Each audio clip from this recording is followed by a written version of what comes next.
Hello, it's 2nd June 2024. I just want to give you an update on how exactly the interlock bricks work. So let me first show you one brick and how the locking mechanism works. It's just like a puzzle. One gets organized on top of it in the lock and shear mechanism. So that is, there are these two, locks, and for every brick there are the two sides on the top, and on one side these locks are there, and then on the other two sides something like this. There are two grooves like this. So basically what happens is when they are laying the bricks, this lock gets into this screw, and since this is there on all the four sides, all the bricks just gets interlocked perfectly.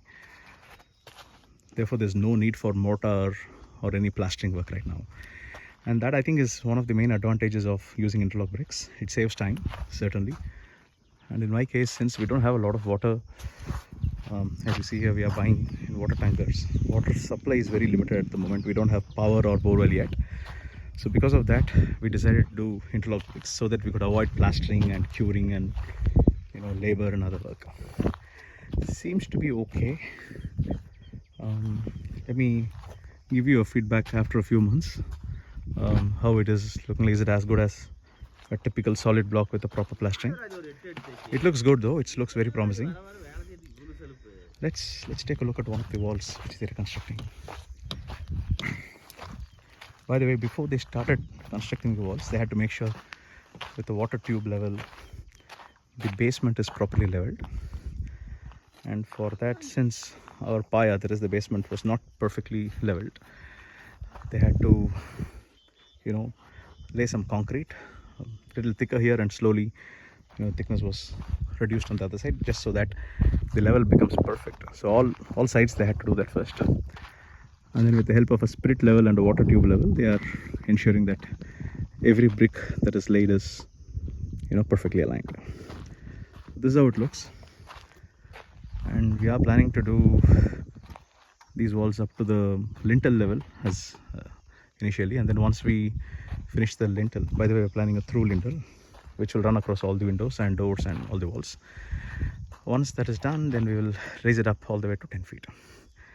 Initially we were thinking we will do the Mangalore clay tiles with some fabrication work, but after some assessment I've realized that the cost of that is almost similar to doing a typical RCC slab.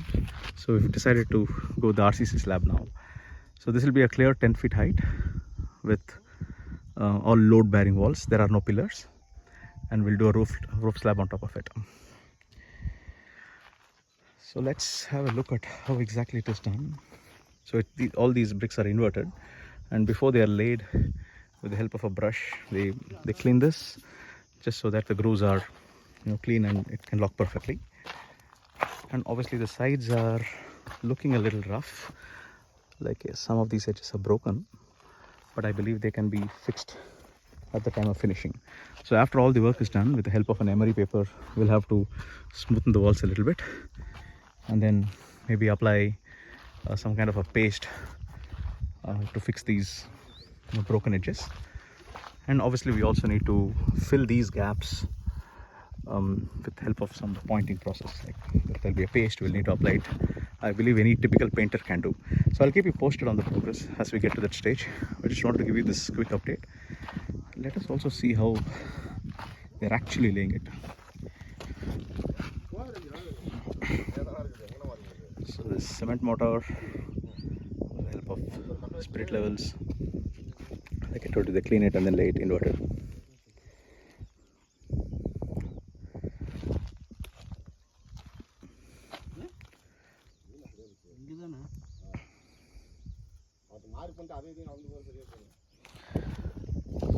So one important thing to notice, the people who need to construct these walls are skilled labor. We don't get them anywhere and everywhere. Since this is new technology, I guess people are not yet fully comfortable like any other normal things.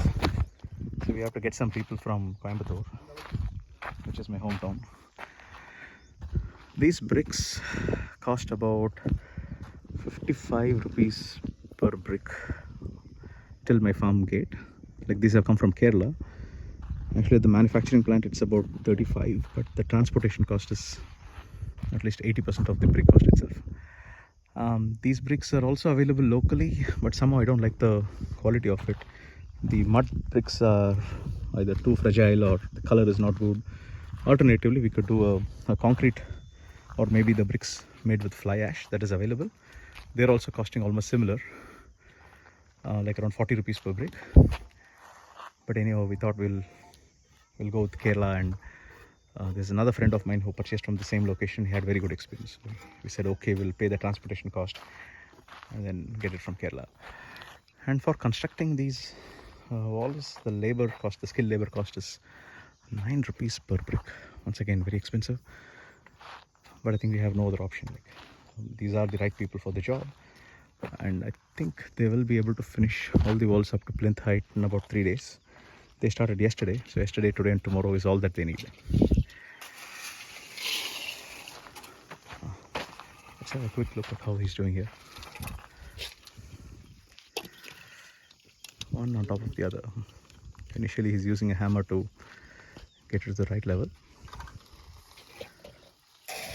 And he'll just place the bricks one on top of the other, just like a puzzle. Neat and clean.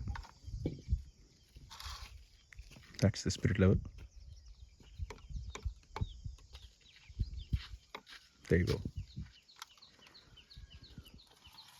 He's checking both the sides.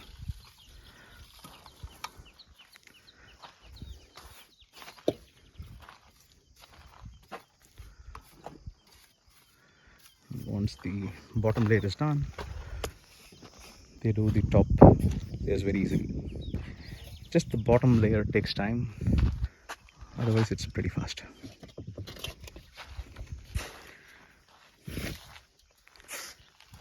The other side is the cow shed, which we have not started yet. Hopefully we'll begin this evening. So just 3 days for 7 feet walls, almost around 2500 running feet. It's really a quick process. I really like that. Alright, I'll catch you on a different video at some other point of time, showing the progress of how this is actually going on. Bye bye.